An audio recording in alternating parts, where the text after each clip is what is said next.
All right, what's going on, everybody? Good afternoon.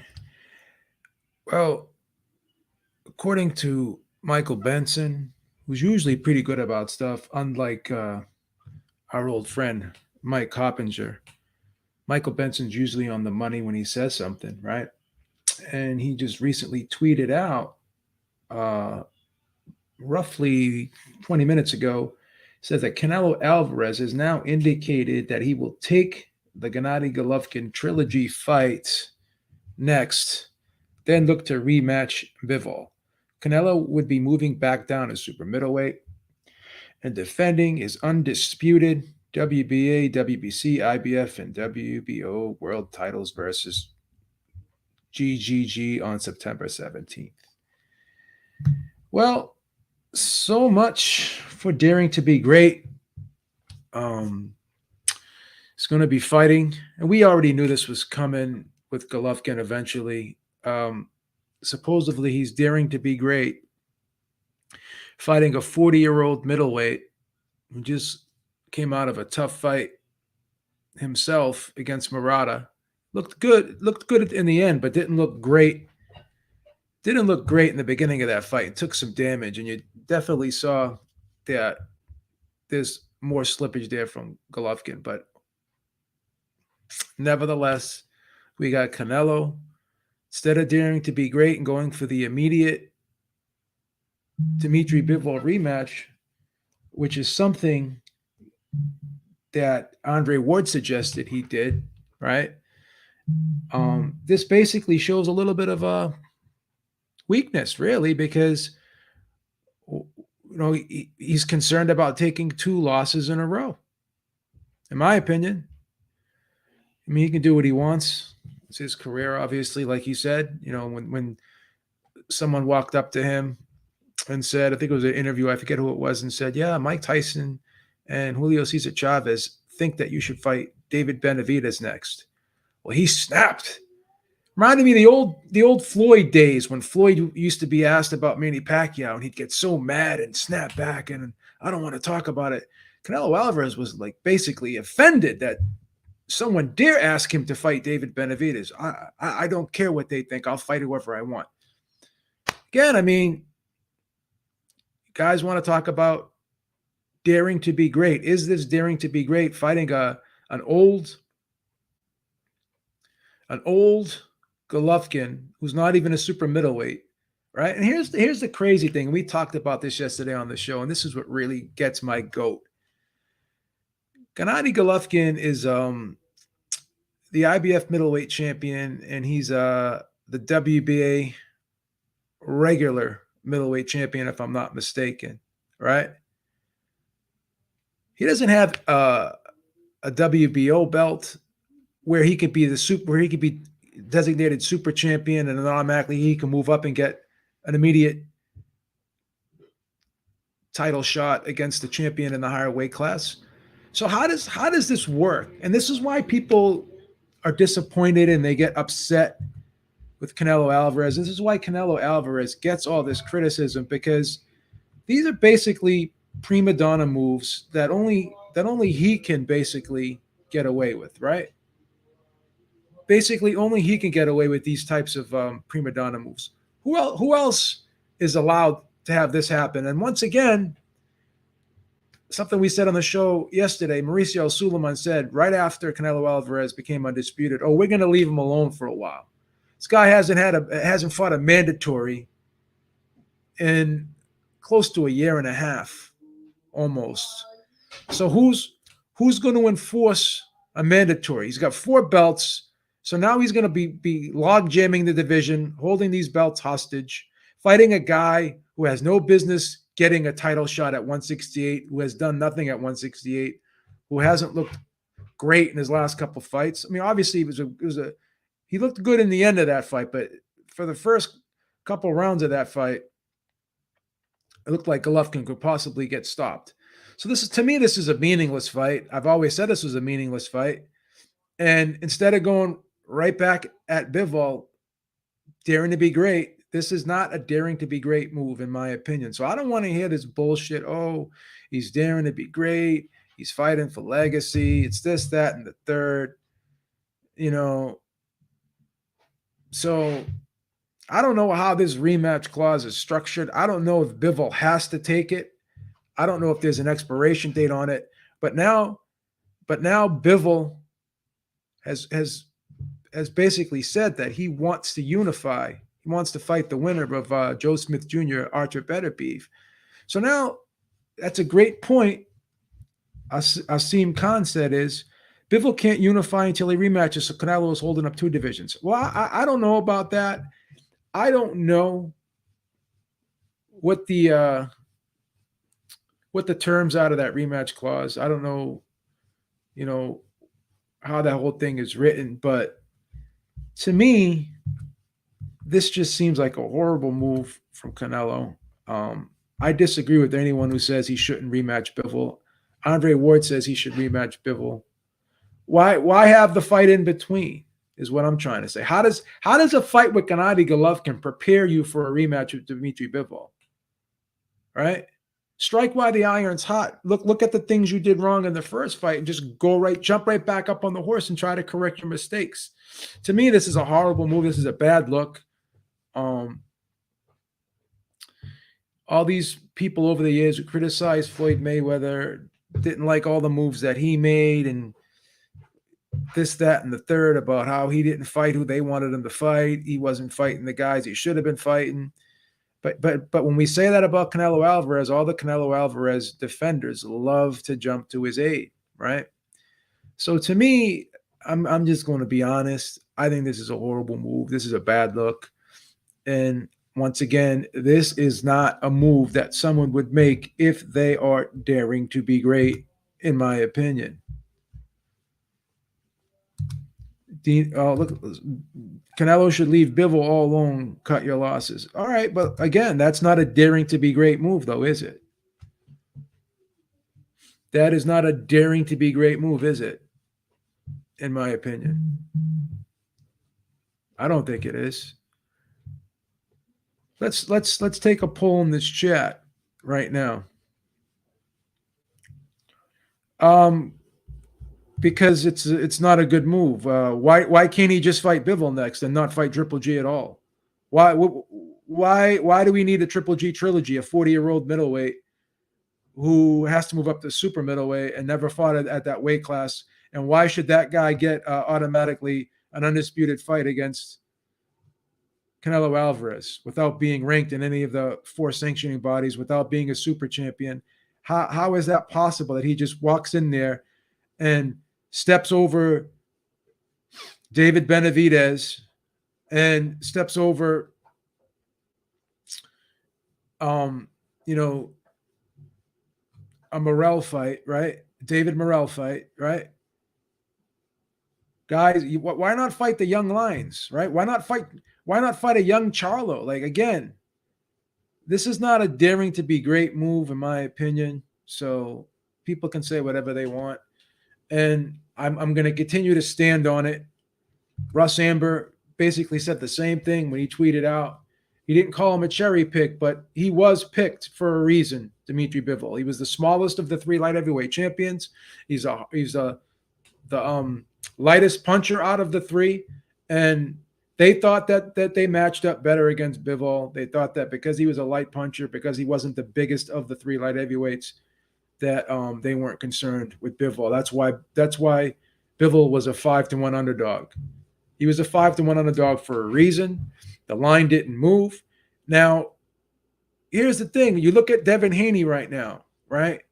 He opened up at almost a 3-1 favorite. Now he's down to a 2-1 favorite because now people are looking at that. There's people who think that Kambosos was undervalued, right? Oh, they thought he was undervalued. So now people are starting to bet on him a little bit, right? Hey, Joe, here's a silly idea. How about Charlo fights the other champs? How about Canelo does it too? That's an even why not? Why isn't that applicable to Canelo?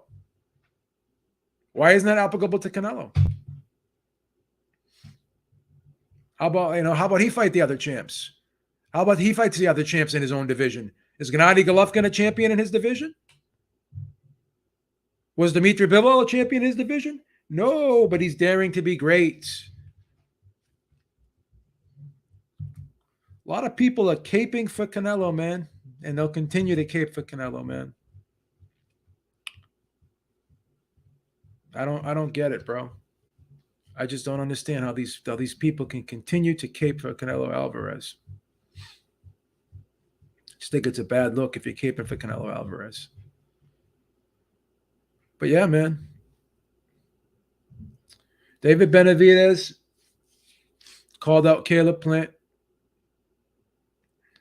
Okay, so why didn't he fight David Benavidez though? He didn't beat the guy who was a two-time champ in that division. Right about that time, he said that was when he said he didn't want to fight other Mexicans. Right? Oh, David Benavidez is American. He's Mexican descent. Well, let's see what Charlo does next. I'm not a big fan of Charlo's moves, but David Benavidez has been calling out a lot of the fighters, and he can't get a fight. So let's just call it for what it is. Let's just call it for what it is. We can do this whataboutism. First of all, if you're daring to be great and you're the face of boxing and you were supposed to be the pound for pound best fighter in the world, according to everyone, right? Why won't Benavidez fight Andrade? Because Andrade won't fight Benavidez. None of these guys want to fight Benavidez, man. Let's be honest. None of these guys want to fight Benavidez. All right? None of these guys want to fight David Benavidez. Just being honest. Well, who's David Benavidez fought? Nobody's fought anybody till they fight somebody. Give him a shot so we can fight somebody. Let's, you know. And here's the thing: from what I've been hearing, the PBC deal was for more money. Right? The PBC deal was for more money. Right?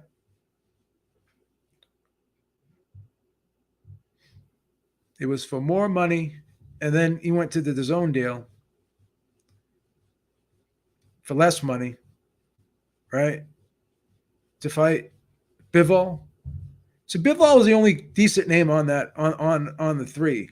So he was supposed to fight Gennady Golovkin, and the third fight was rumored to be John Ryder. Those are not daring to be great type fights, because I thought John Ryder lost to Danny Jacobs in his last fight.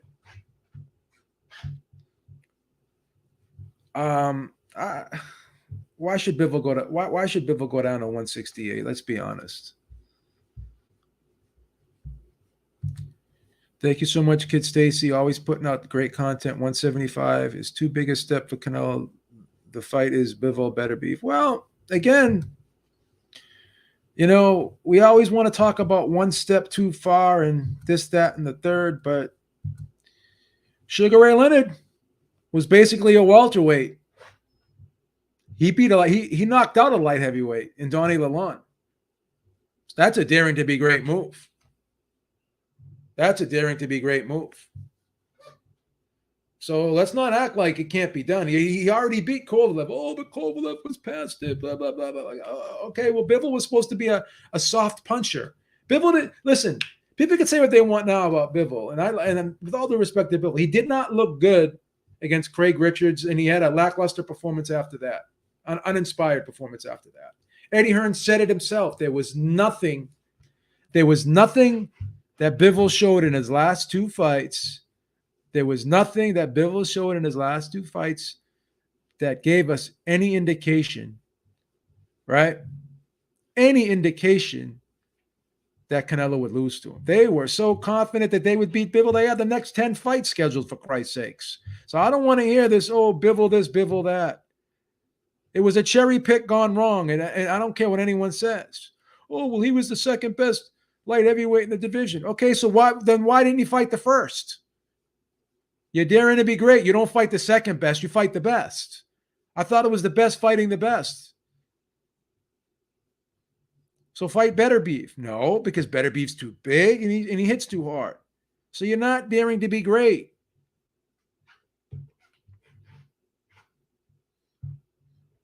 Roy Jones was a middleweight, went all the way up to heavyweight, and won a heavyweight title. Oh, well, it was only John Ruiz. Okay? Okay? But he won, right? He won. How much different is that? I mean, he fought the third best heavyweight in the world at that particular time. Canelo fought the second best light heavyweight in the world. So what's the difference? Neither guy fought the best at the time.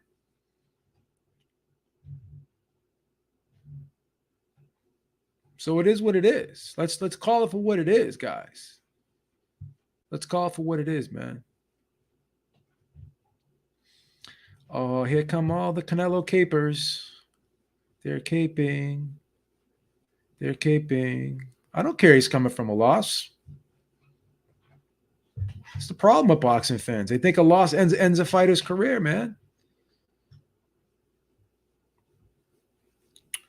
Donnie Lalonde was not a vacant title winner, and even if he was, it's irrelevant because he was a 175-pound champ.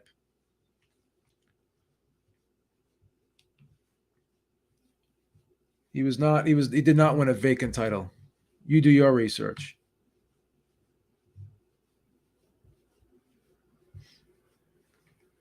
Still had the title, and he was a cruiserweight champion too as well. So I don't want to hear it.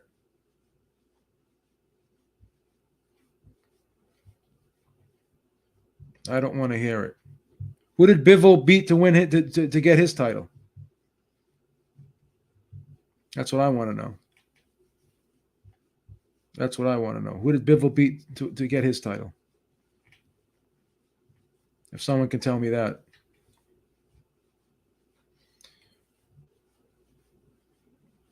Half Lebanese, half Italian. Why does that matter what my ethnicity is?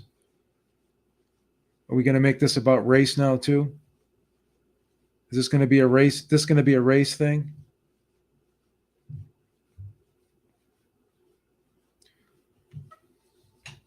Donnie Lalonde won a vacant title. He beat Leslie Stewart for his light heavyweight title. That's fucking bullshit.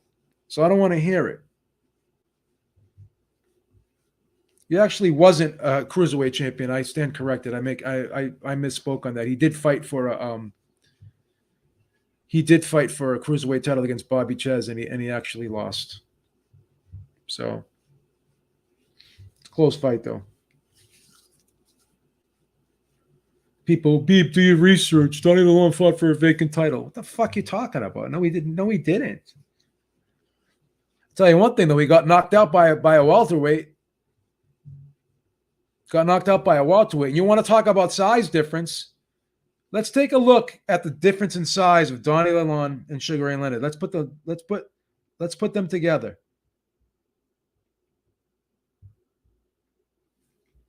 This is why skill beats size. Let's take a look at the size difference. Right? Let's take a look. Look at the difference in size right there. Look at that. He's almost a fucking head taller than him right there. Look how much wider his shoulders are. And look how small Ray Leonard looks there. But the welterweight dared to be great, and what did he do? He knocked out the light heavyweight. That's what daring to be great is. That's what daring to be great is. Then he lost to Roberto Duran. What did he do? Jumped right back up on the horse and won the rematch. Right? And what is Bivol? Centurion's son? Centurion's son, you know what you should put on your W-2 when you do your taxes every year? When you fill out your taxes every year, you know what you should call it? You know, you should say, my occupation is Monday morning quarterback. Because you love to say things after the fact. I never see betting slips from you.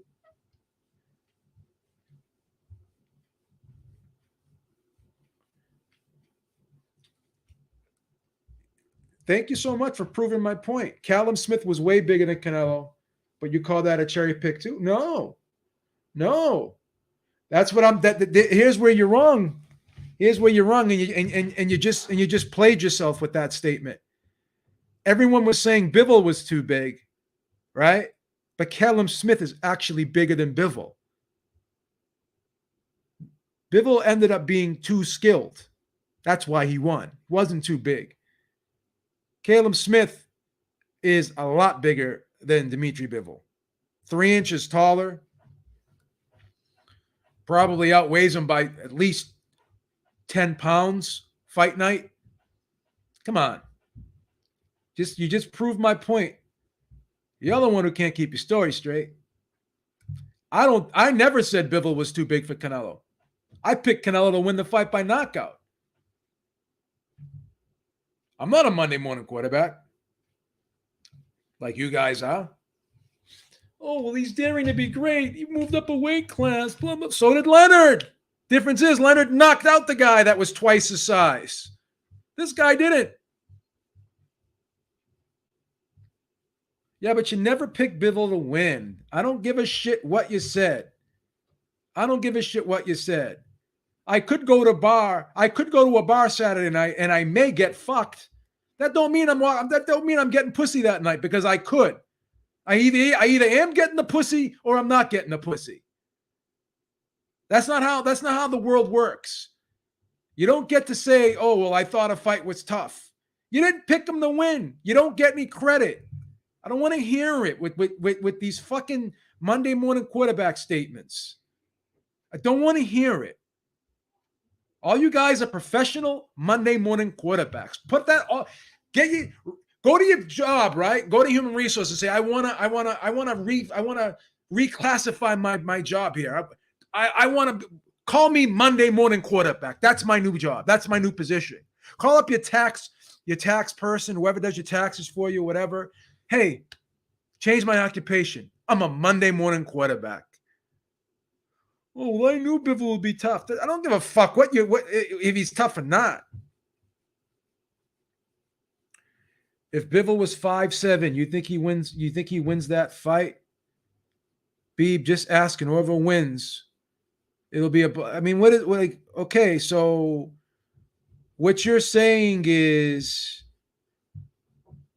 you made a bad mistake. What you just said there. Bivol's 6 feet, right? Callum Smith is 6'3". Callum Smith lost being 6'3". So if height wasn't a problem then, right? Here's the problem. Doesn't matter how tall you are. Doesn't matter how big you are. If you don't have the skill to utilize your size, to utilize your height and reach, there's many fighters that were tall that weren't good outside fighters. Paul Williams, Fondor is an inside fighter, right? There's been other fighters in the history of the sport. Riddick Bowe fought more on the inside than he did on the outside. He liked to fight on the inside, right? George Foreman was a tall guy. He was a mid-range guy. He wasn't an outboxer. So you guys want to just make blanket statements. Bivol only won because he was tall? Okay. Then why didn't the guys who Canelo fought who were taller? Caleb Plant is taller than Bivol. So is friggin' Caleb Smith. Sergey Kovalev is the same height, but he has a longer reach and he's much heavier. So again, I don't want to hear the size thing because you guys are making yourselves look very bad. You're basically killing your own argument.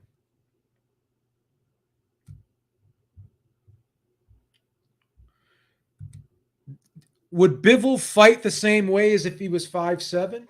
If Bivol was 5'7", he wouldn't be a light heavyweight. So they probably wouldn't fight. How many 5'7" light heavyweights do you? I can only think of one off the top of my head, and that was Montel Griffin. You want to go back and say Sam Langford, who was a heavyweight at 5'7"? These are outliers, my friend. So to answer your question, if Bivol was 5'7", my opinion, he'd probably be a junior middleweight. My opinion, if he was 5'7", given his frame. I don't think he'd be a light heavyweight.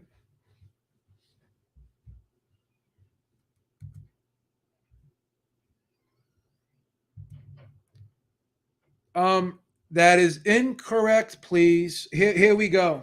Let's do the box rec foolishness. Let's do the box rec foolishness. You're embarrassing yourself, my friend. Here it is.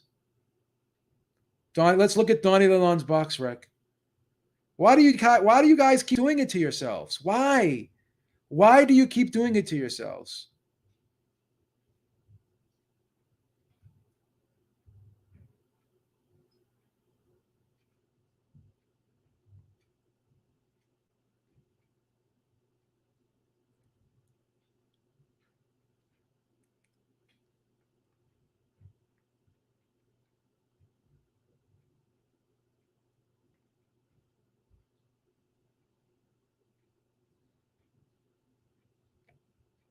He actually won he did win the vacant world title against Mustafa Hamsho, and then he won the vacant.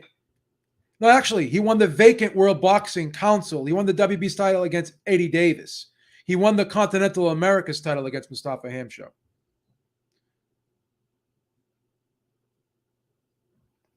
So Eddie Davis. But once again, Eddie Davis himself was a good fighter, actually. Lost a close decision. So I see, this is the difference between me and you. I correct myself. It wasn't Hamsho. It was Eddie Davis. And Eddie Davis was a very good fighter. Very good fighter.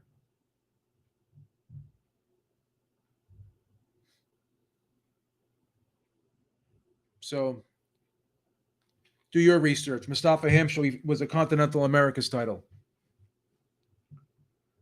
But was still a champion. Still defended his title.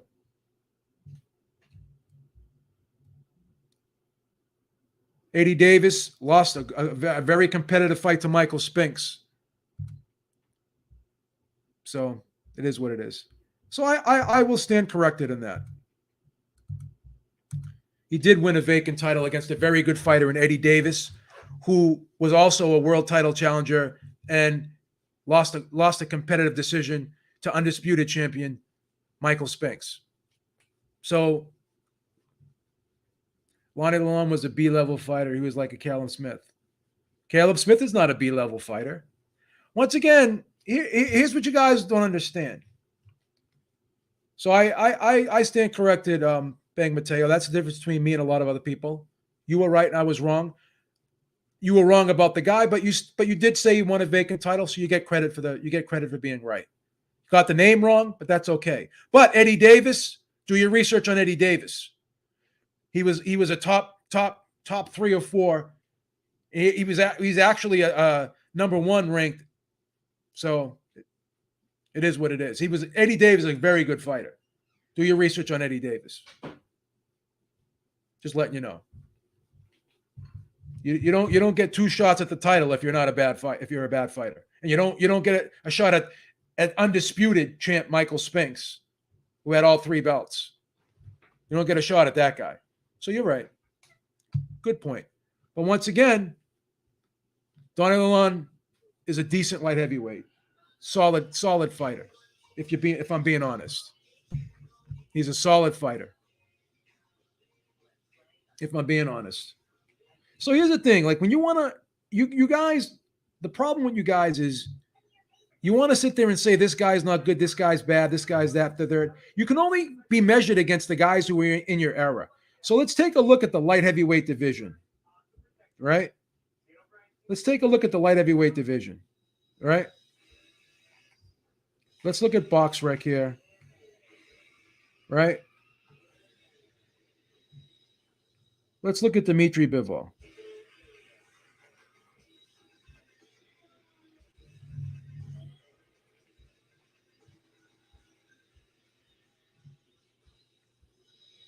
Let's take a look at Dimitri Bivol's, right?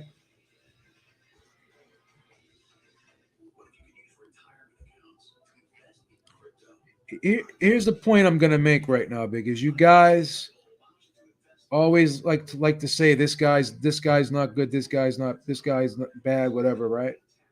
Let's take a look. Let's look at how many registered light heavyweights there are in the world, right? Let's look at how many registered light heavyweights there are in the world,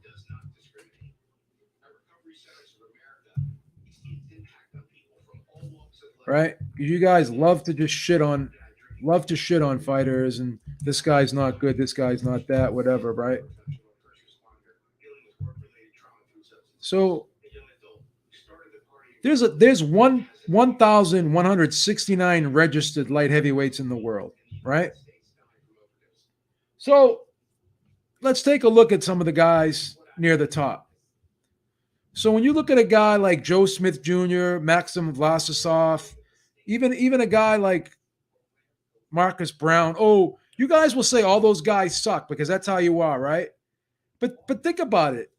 If you're in a group where there's 1,100 participants and you're in the, even if you're in the top 20, you know, you're at the top of your weight class. Like you don't suck. Let's just put it that way.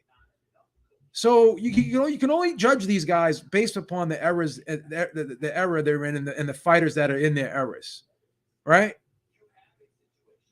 You can only judge people by that.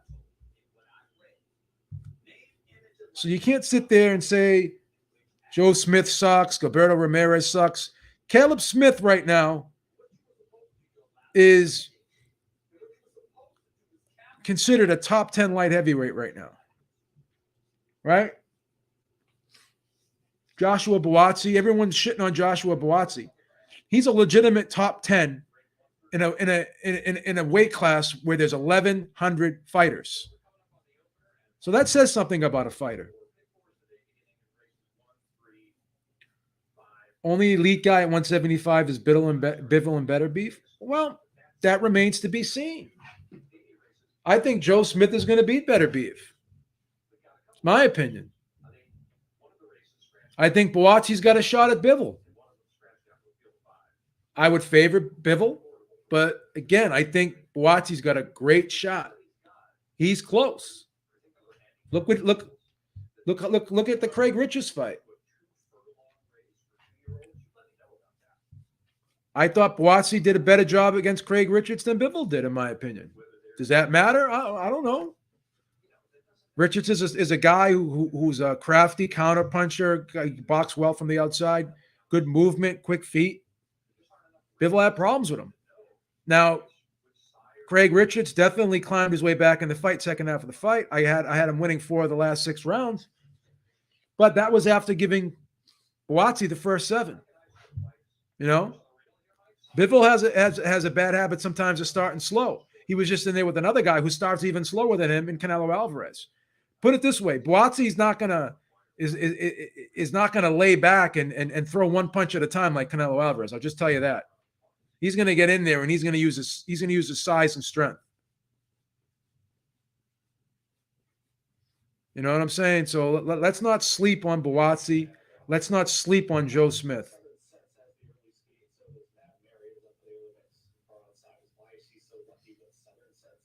You know what I'm saying? Yeah, I mean that's what I'm saying. Like everyone, everyone loves to down fighters. I don't down fighters, but again, I think everyone should be held to the same standard. This guy's supposedly daring to be great, then go back there and get back up on the horse and try to beat the guy who beat you. Andre Ward said it best. He goes, if that's me, I'm going to want that get back. Look what Andre Ward did. He didn't have to go. He didn't have to rematch Sergey Kovalev. He already beat him. But people thought it was questionable. I thought he won the fight, but it could have gone either way, right? What did Andre Ward do? He didn't swerve. He didn't swerve Kovalev. He rematched him right away. Why? Because it was a close fight. Not everyone thought he won the fight. People wanted the rematch, and they got it. Right? Keep sleeping on Buatsi. Right?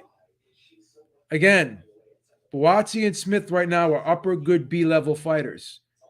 Listen to what you just said. You're not a very good listener. How could you be if you were in college, and there was a thousand, 1,100 students in that college, and you were among even the top 20, you would not be considered ordinary. You would not be considered B level. Anyone that's in the top 10 cannot be called a B level fighter. That's not a B level fighter. Buatsi is not he's an A level fighter. Buatsi is a legitimate A level fighter. Now, if you want to say Bivol's an A plus, that's your opinion. But Buatsi's an A level fighter. Joe Smith is an A level fighter. Look how many times he's won when he wasn't supposed to. He wasn't supposed to beat Fonfora. He wasn't supposed to beat Sullivan Barrera.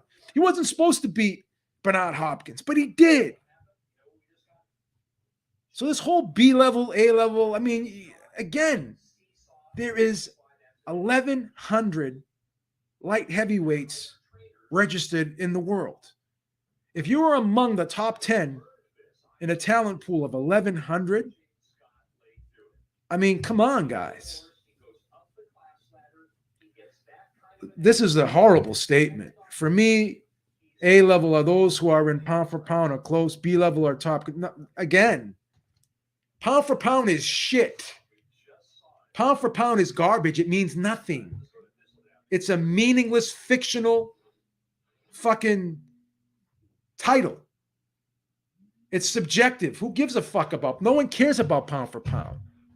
You can't defend a pound for pound title. You can't. There's no mandatories for a pound for pound title. That's a fantasy designation. It means garbage. Nothing. Zero.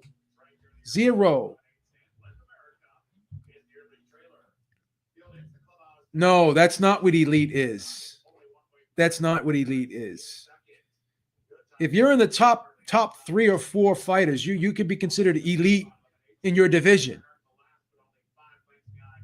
You have to judge these guys based upon upon the fighters that they're fighting against, fighters who are in their era.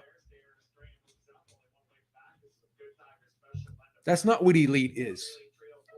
Let's look at the definition of it. Let's look up the word elite. Let's get a definition of what the word elite means. I can guarantee you it doesn't mean 1 or 2. A select group, a select group that is superior in terms of ability or qualities to the rest of a group, right? So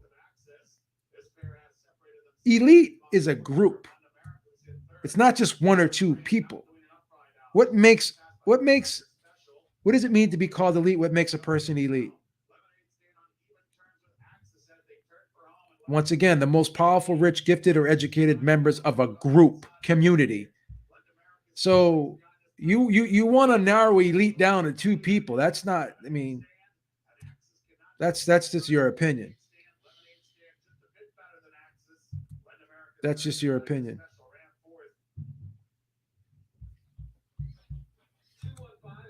So it is what it is. Thank you, George H. At least you get it. But yeah, man, I mean, this is ridiculous. I was a level elite Army Ranger, but had higher ups. Yeah, I mean, how many Rangers like the Rangers? How many Rangers are? Let's take a look. Right? How many Rangers are in the Army?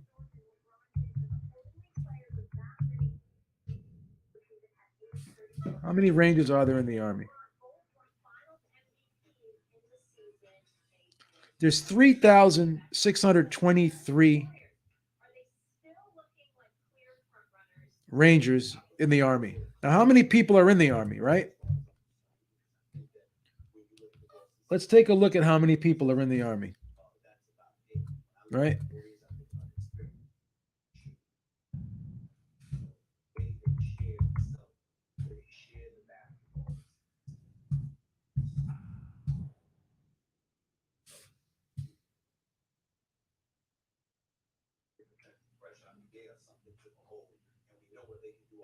So if you were to count the reserves, the National Guard, right? And there's a million people, right, in the army, right? There's a million people in the army, right? So let's take that 3,600 Rangers, right?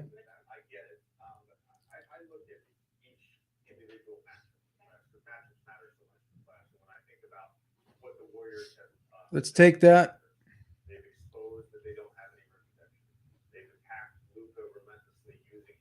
3,600, right? And let's divide that by the million, and we're going to get the percentile.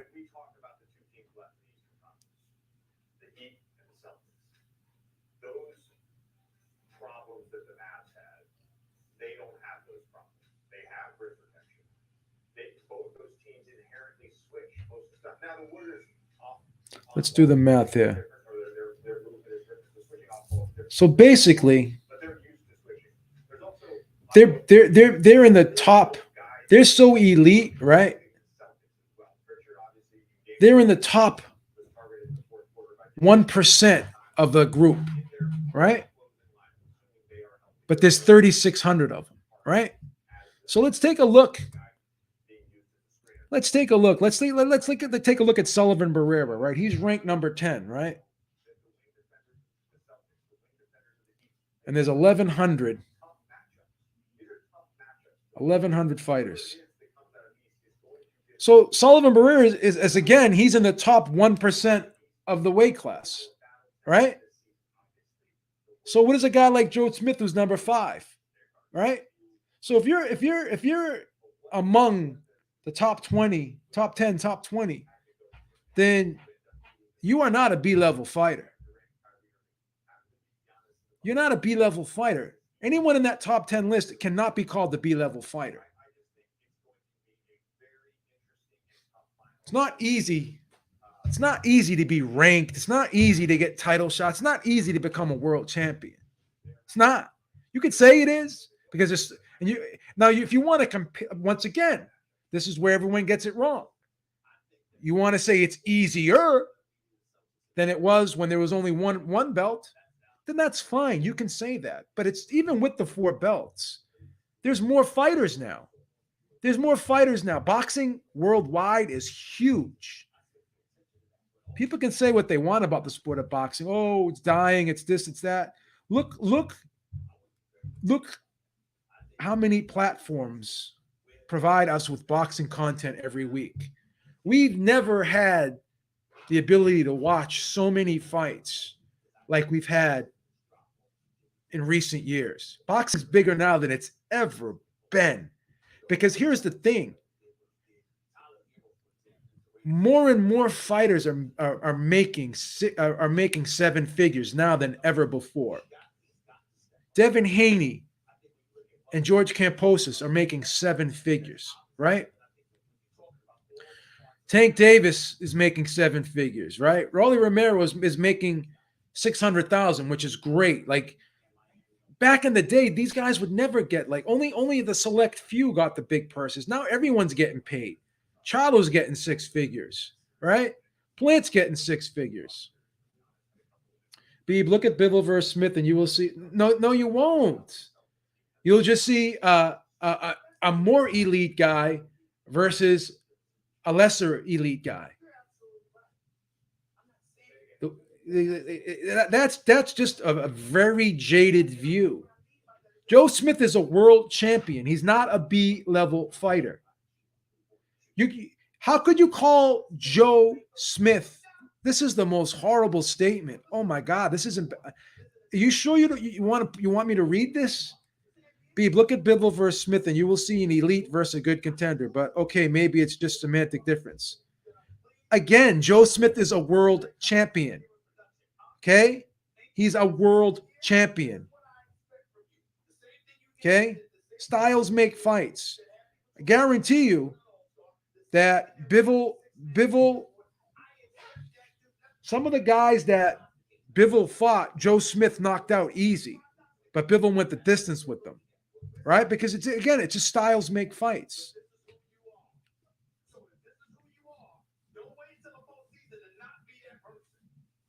You're not going to tell me that.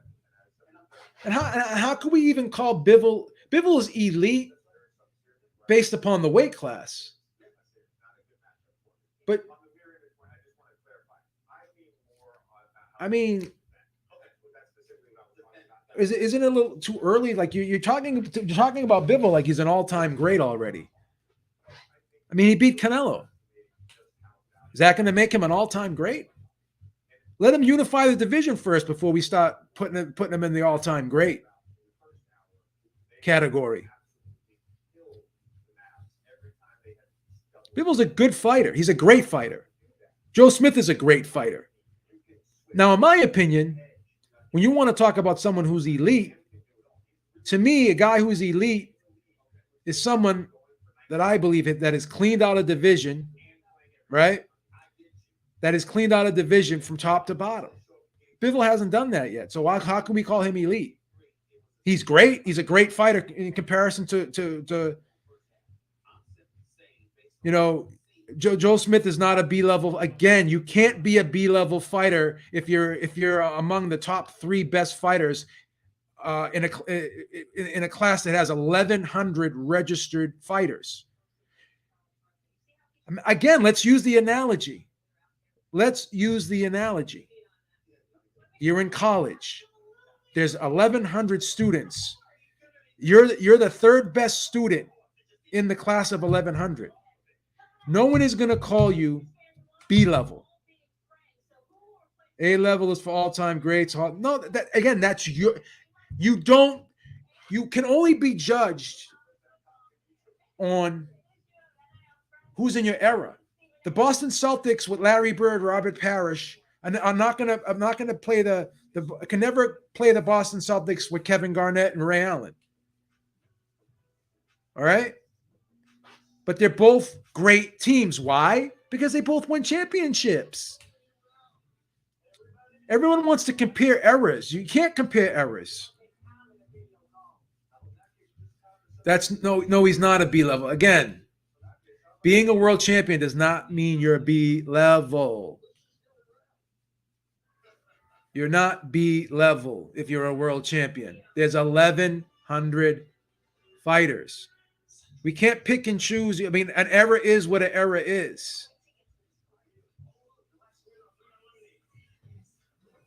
You can't compare eras.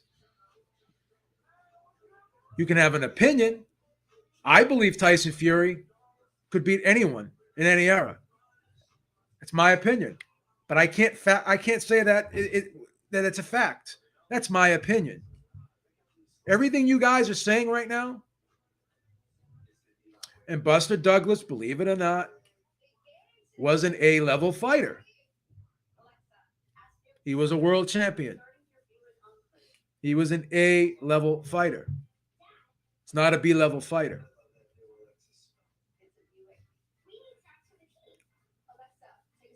It's not a B-level fighter.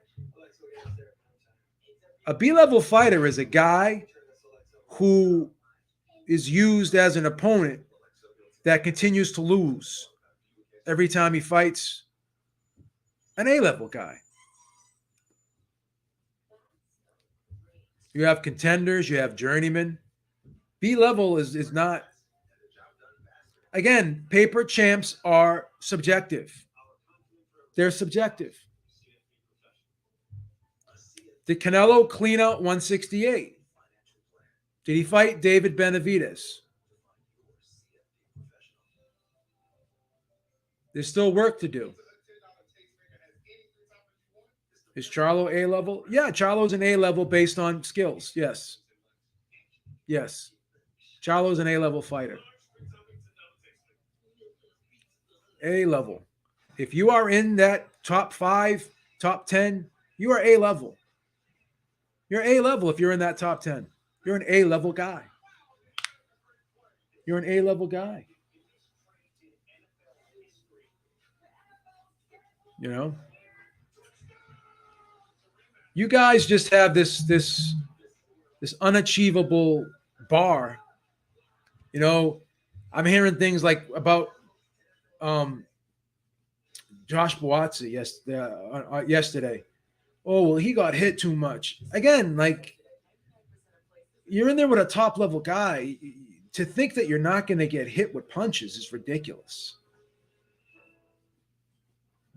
That's your opinion. Arturo Gatti was an A level fighter because he was a multi division world champion.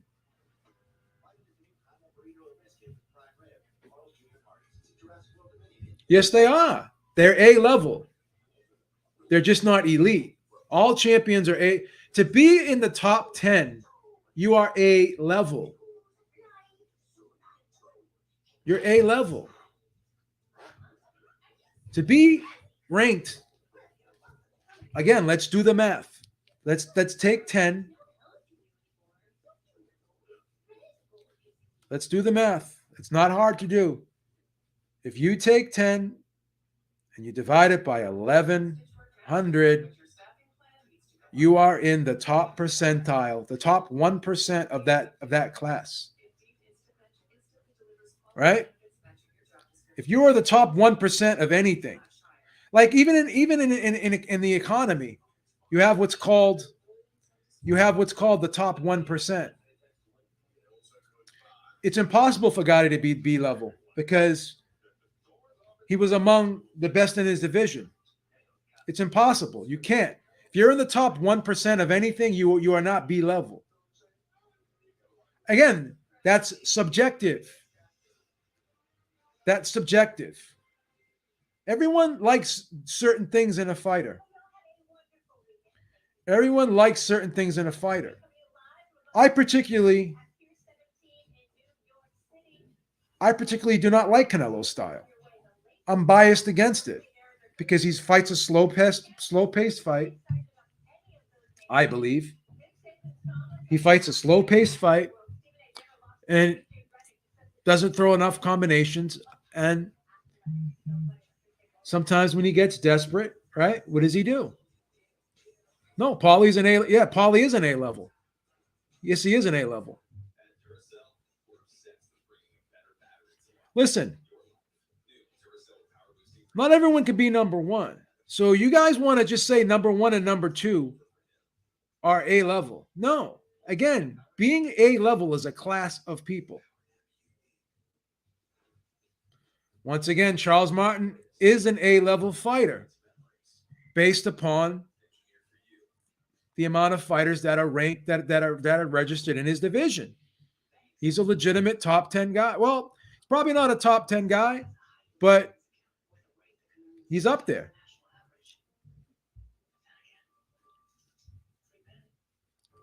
You have to look at the percentile. If you're in the top 1 percentile of anything in any group, you are not B level. You are top. You're at the top of your game. So you guys minimize how hard it is to be a professional boxer. We talk about everything here, man. If there are only two belts with Smith, I can't understand. I can't understand that.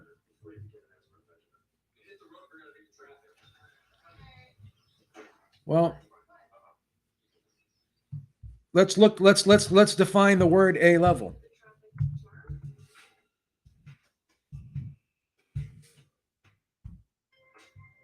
What people fail to realize is, yeah, there's more belts, but there's also more fighters. Okay, so anyone who wins the NBA championship, they're not a real NBA champion then, because there's more teams now. The league's watered down. Same thing in baseball. There's too many teams. So only back in the days when there were less teams, right? Those were real champs. These title these people. So if whoever wins the NBA championship this year, they're not a great team. So if there was only two belts, would you think Gotti, Martin, or Smith would be champions? Possibly, yes. I think they would. Yep. Better question would be if there was one belt, do I think there would be champion? Probably not. If there were two, possibly. Yeah, but the league's watered down though. The league's watered down. Yeah, I know, but again, more teams make the playoffs because the league's watered down. It's 4 out of 7, right? It's 4 out of 7. So, but yeah, this is a bad move in my opinion. I'm not happy. I'm not happy with the fact that Canelo Alvarez is doing this, but it is what it is. But I got to run, guys. I want to thank you so much for taking the time out. Have a great day. Beeb is out. Talk to y'all soon. Going to be on D Styles channel tonight. We're going to do the aftermath for the weekends of fights, so the roundtable aftermath. Beeb is out. Talk to y'all soon. Peace. Have a great day, everyone.